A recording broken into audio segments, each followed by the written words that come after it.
Welcome to QDL. QDL is your look at who and what is making news in the world of quality. I'm Dirk Ducharme, editor-in-chief of Quality Digest.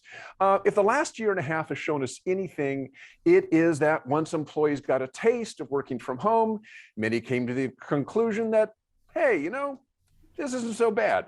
And now they have been demanding from their employers that they be able to work from home full-time as an option, or if not full-time, at least hybrid, part-time home, part-time at the office. And this has actually contributed to about 4.4 million workers in September alone leaving their jobs, according to the Bureau of Labor Statistics, the Great Resignation, or the Big Quit, as it's sometimes called.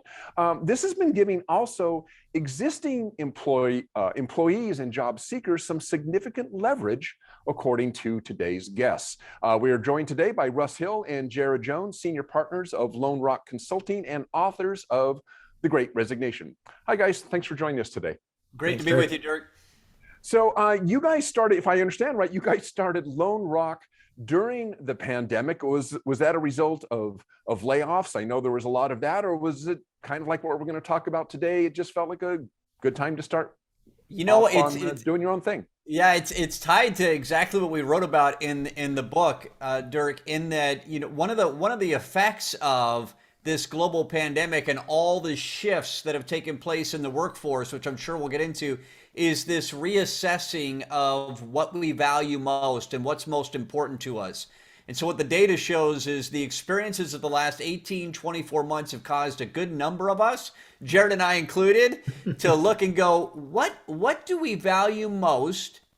And is our current role, is our current situation aligned with what we value most? And so for us, the short answer to your question is, one of the things that wasn't in alignment for us was owning the company and being able to do some of the things that we weren't able to do at the firm that we worked at before. And so it's a great company, awesome company, good friends that work there, but we just needed a shift to be able to do more of what we value and we think we're best at. I think, Russ, it was you who said, I think it was in your book, companies and leaders who don't understand how important flexibility is and how burned out their people are right now will be the big losers in the battle for talent. So first of all, what are the key complaints by employees that you've been hearing about? Yeah, Jared, do you want to address that one? Yeah, flexibility is clearly one of the biggest ones. I mean, you can't, like you said, you can't send so many people home and expect people not to reassess their value, what they value and what they want in their job. And so coming back, people are realizing, I don't want to give up some of those things I got used to having. I don't want to give up that. I don't want to go back to a 2-hour commute. I like working out at noon instead of 5 a.m. before I get into the office. I like actually being at home to be at a kid's soccer game or eating dinner with the kids instead of fighting through meetings and different things. So you're going to have some of that naturally. So that's number one, flexibility. People don't want to give that stuff back up. The other thing is, we've been doing this factory model of work for so many decades. You show up Monday through Friday, you go at 8, you come home at 5. Well, when we went from the farm to the factory, that made a lot of sense back in the Industrial Revolution. Then we went from the factory to the office, right? This kind of cubicle mentality. And now we've gone from the cubicle to the home office, but the model is still the 8 to 5, 9 to 5, Monday through Friday factory model. Well, why do we do that? The era of adult daycare is over, we like to say. Adult daycare where we all show up to the same place at the same time and go through the same process and get our snacks and our lunch and go home. And we don't need to do that. Like, let's make office more of a collaboration center versus a place we show up from 9 to 5 every day. And we show up very intentionally. So as you think through what people want, they want that flexibility, they want that creativity, they want real meaning in why we show up the way we do in their jobs. I get that. And as a person who's worked remotely literally for 20 years, I see both sides of this. I see both sides of this issue, but I'm wondering if it's always as productive as we hear. I'm pretty rigid with my schedule. I mean, I work at home the same way I would work at work. But that's me. That's just kind of my mentality. I know a lot of people aren't that way. So do employers have a certain to a certain extent, is their fear founded? when they're worrying, look, some of my employees are great. They're going to go from home and it's going to be like no different. But some of them, if I'm not looking over their shoulders, their productivity is going to lag. Isn't that really a founded fear? Totally. Absolutely, Dirk. And there's some industries where we do need you showing up at a certain time, right? Hospitals. Right. A hospital, a restaurant, a factory. We kind of need everybody there at the time that we tell you to come. And we need you here rather than at home. So there are certain industries that don't have flexibility, but there are a lot of industries where there is. And so, Dirk, here's the point: that this is a battle for talent, and there are more jobs than there are people right now. And so what the Bureau of Labor Statistics also says is there are 0.8 people for every one job opening right now. And so there's this battle for talent. Well, if I want to get the best people in most industries, what I'm going to have to do is lean into flexibility. So there might be some areas where I'm not willing to move or give up, or it has to be this way, but there are other areas where there could be. And what we're seeing, what the data shows, is the best talent in most industries is migrating toward, they'll give me the opportunity to work from home part of the time there. They'll let me show up and work this way or that way. And so what we're trying to do is challenge leaders to think, how has the model changed? How has it changed? And how should I give my people more flexibility than I did in the past? So that kind of ties into my next question. How should employers address, the flexibility complaint? But let's stay on that a little bit. So what does it mean, and for your definition, what does it mean to offer flexibility to employers? It means to have the discussion, listen to people, like actually let them tell you what they want and see what you can make out of it, see what you can do. We don't need to be so rigid that it has to be this way or that way. And we totally get the mindset for certain leaders that are saying, look, if I don't get my people all in the room, they're not going to collaborate right, or they're not going to have the right conversations. They're not going to get to a good of an outcome because they're not in the room together and hammering out some of the strategy. That's true. What we would say is, well, then do that, but do it thoughtfully. Pick times to bring people together and have them come in and do that. But it's the rigidness that people are reacting to. Don't be so rigid that it has to be one way or the other all the time. So allow for that conversation to actually drive how we do that. Do we come in this way or that way? Or do we talk about this there or that there? Who do we have in the meeting? Who do we not have in the meeting? It's never been easier to add 50 people to a meeting, right? You just throw the Zoom link at 50 more people and suddenly you've got 3 times as many people in the meeting that you need to have. Well, we don't need to keep doing that either. So it's just being thoughtful, and to the point of flexibility for like a factory or for somewhere else. Maybe there's a 3-day, 12-hour shift approach that people are more interested in working, and that's the flexibility they're looking for versus a 5-day a week, 8-hour a day approach. It's just let people be heard and then react to what they're telling you. That's the flexibility they want. Yeah, Dirk, well, I want to add in on that, if you don't mind. And that is, flexibility is exactly what Jared just said. Having people, giving them a chance to be heard. So here's what you would do as a leader. I would go into a new year, a new quarter, whatever it might be, and say, here are the most important results we have to deliver. These are the 3 or 4 results, the category and the metric we have to hit. Now, team, how are we going to do that? Jared mentioned a few minutes ago this transformation that's taken place in the workforce from factory to offices or home offices. And yet so many people, so many leaders are still paying their people for the same thing they're paying them for in the factory age, which is hands. Like, I need your manual labor. Well, actually, in this era, the information era, what I'm coming to work for, the reason I came to work for you is because I thought you wanted my ideas. I thought you wanted my expertise. I thought you wanted my experience. So please don't ask me to put my head down and just execute. I actually have thoughts about how we could more effectively or efficiently achieve those results. And so what Jared's talking about, that flexibility, is, hey, team, here are the most important results we have to hit. How do you think we should accomplish it? And let the team start to build that. And that from an employee standpoint is, wow, I'm working for a leader who hears me, is interested in my perspective, and is giving us some flexibility in how we accomplish what he or she told us we have to deliver. Yeah, it's interesting. In a different context, I just had an interview last week we're talking about vaccine mandates and how companies handle all that.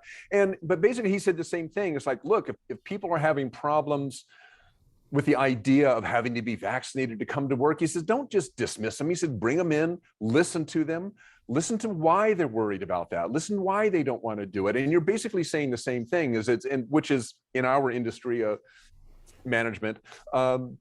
It always comes down to listening to the worker, right? Is you bring them in, you talk to them, you say, look, what do you want? What do you need? And then as a company, we'll see how we can, we'll see if we can accommodate that even. Right. It's amazing that the old tried and true stuff does work, Derek, right? Just let people be heard, listen to them, and then react, and you're going to have a lot more happier people, and you're going to get better outcomes because of that. How about that? So what about wages? I mean, is this coming up as well? I mean, I mentioned leverage, and you mentioned that there's 0.8 people applying for every job, so it's almost parity. So is this allowing employees or prospective employees to ask for more money simply because they can get in? And is that a good thing? Well, it's not just more money, it's also different ways of making money, right? So if you think about some of the things we wrote about in the book was the rise of the individual and the rise of the firm. The rise of the individual today is on the uptick, right? It's trending up. There's never been more power in the hands of the individual than we see right now. Where the firm was really for decades the one in control, and now that's flipped a little bit. And so not only can people actually demand more wages because the supply and demand curve is working in their favor, it's also the ability to actually side hustle, right? There's lots of ways to make money on the side and contracting out and doing things through the gig economy. And there's things like Fiverr and I mean, you name them. There's a bazillion different ways to basically offer up your services for money and do fantastic work that's performance based. I want to get paid for doing this work and then I'm going to take a break, or I'm going to get paid for this project and take a break, versus feeling like I've got a salary and I've got to go. So continuing that thought a little bit, how should prospective employees leverage this position that they're in right now? I mean, I guess what I'm saying is the polite way to do it, the political way to do it, right? Rather than just say, hey, you need me, I need this much, or I'm on to your competitor. I mean, there's right ways and wrong ways to do things. So what do you think? Well, what we would suggest is for the employee, the individual, to get clear on what they value most. And what you value most is probably different right now than it was 18 months ago or 3 years ago. And so, for instance, at the top of the list might have been compensation. It might still be there. Or at the top of the list might be time with family or freedom. And Russ, when you were 25 years old, your list looked different than it does today, right? Right. No question. And at the beginning of the pandemic, it looked different than it does toward the end of it. I hope we're toward the end of it. And, whatever stage we're at now. And so getting clear on what you value most, Dirk, we would say that's the first thing. So then that leads to a conversation with your boss, your supervisor, the company, to say, you know what, actually I value this more than that. And then to use that to facilitate a conversation around, so what adjustments would be needed in order for me to be totally engaged and fulfilled working here. We would say a part of that should be, for the most talented employees, the most successful employees, what the data shows is, it goes to what Jared was saying a minute ago, which is they're leaning more into performance-based pay than salary. Naval Ravikant, somebody who we pay a lot of attention to, who's a really wise person on a lot of this, he says one of the worst addictions in our society right now is the salary.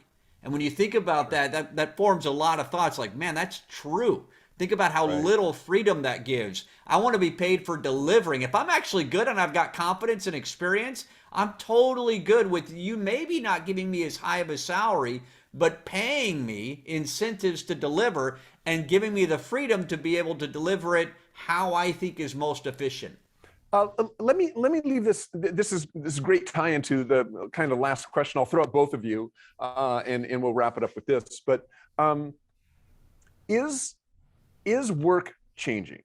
And I mean, and I guess what I'm saying by this is we talked a little bit about, the whole idea of the 40-hour work week and salary, and maybe the ability to set up side hustles, maybe alongside of your regular work, because if you're remote, you're working from home, maybe get down a little earlier, you can make a little cash on the side, a little moonlighting.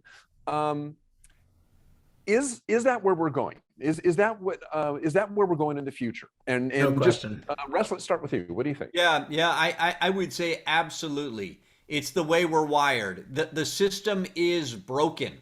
We are not, the reason there is so much dissatisfaction, so much disengagement, survey after survey after survey, year after, ever since Gallup started the thing called the Employee Engagement Survey, 3/4 of employees have said, I'm not fully satisfied. Why? Because the system is broken. We are not made. We do not thrive in an environment of all getting on this employee conveyor belt every day.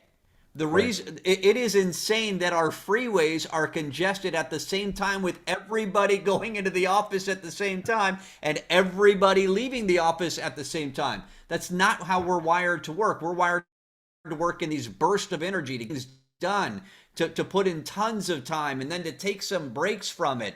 And so yeah, we see the system as needing change, and the most innovative companies, the ones that are winning the battle for talent right now, aren't throwing out the model completely and saying, well, just show up whenever and however you want.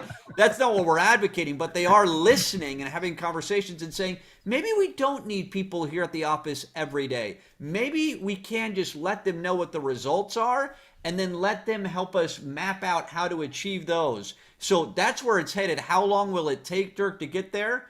It's going to take some time, but the companies that are winning the battle for talent are going there fastest. And Dirk, Russ, yeah, Jared, I'll let just me, let me change the question up for you just a little bit, just kind of springboarding of what Russ said there. Do you think for certain workers, let's just call them remote workers for lack of a better word right now, that in the future we're just going to pay them? Your salary is X amount a year, and this is what I expect out of you. If you can get it done in 10 hours a week, awesome. If it takes you 60 hours a week, whatever, here's your salary, here's what we need. Is that where we're going? Well, definitely, we would agree that a performance-based compensation plan is the best option. I mean, you've got people. We don't need people just sitting around for 5 hours when they're already done with what needs to be done, right? No one wants that. Right. And that certainly does not lead to an engaged employee or a highly engaged employee. So getting clear on what the outcomes are and then paying for those outcomes, absolutely. Now, whether that be project-based or salary-based or whatever that model ends up looking like, who knows where that goes? There's tons of ways to do that. But we definitely agree that that's where it's heading. How can it not, right? I mean, at the end of the day, when people are remote, you're not looking over their shoulder to make sure they're sitting at a desk for 8 hours. You're actually, you don't know anyway. Right. The only way you can truly gauge if they're getting it done is through the outcome, the result that you're looking for from the job. And so you're going to have to move in a hybrid environment to more of holding people accountable for outcomes than holding them accountable for showing up. Right. And frankly, no one likes to work in that model anyway. No one likes to work in the model of just show up to show up. Right. And so there's got to be, in fact, when I think about, for Russ and I, when we started this company, we've been talking about this for years. And we'd worked with each other for years at another firm. And when it came down to it, it was, what do we really want? And to Russ's point on what do we value? We wanted an ownership position. We wanted to be in more control of where we were taking the strategy of the business. We wanted to be in control of who we worked with and how many clients we worked with. All of that needed to be something we valued so much that we decided, look, we just have to move on from where we currently are and create our own thing. And so it was that conversation of what do we really value and how do we want to be paid for that was linked to everything you're asking us about that actually led us to start this organization. And we've been wildly successful in the first 8 months or whatever it's been. It's been amazing how much we've not looked back since doing it. That's awesome. All right. Well, Russ Hill, Jared Jones, senior partners of Lone Rock Consulting and authors of The Great Resignation. You can find it on Amazon. Thanks for joining us today. I really appreciate it. Our pleasure. All right, and that is it for today's show. As usual, if you have anybody you'd like us to bring on a show, any topic you would like us to discuss, equipment you'd like us to bring on, just let me know. Send your request to qdl@qualitydigest.com. I'll do my best. That is it for today. Thanks for joining us. We will see you at the next QDL. So long.